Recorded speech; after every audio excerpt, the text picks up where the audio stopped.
Hey everyone, in this video I'm going to show you how to print to your local printer from Chrome Remote Desktop. Let's get into it. First, find the file on your remote device. Use the remote app to navigate the file through your other device like your mobile phone.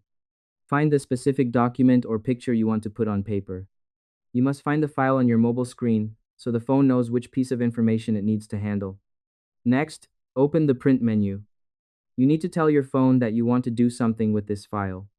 Tap and hold the file until a list of choices appears on your screen.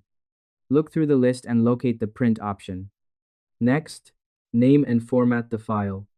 Now you need to prepare the file so your phone can save it correctly before it goes to the printer. After the process complete, type in the name you want for your document. Select the format from the drop-down to PDF for the file. Turning the file into a PDF makes it very easy for any printer to understand exactly how the page should look. Choose a destination or a folder, and hit Save. You can now open the file from your phone and send it to the printer in your room to start printing. And that's it. I hope this helped you out and I see you in the next one.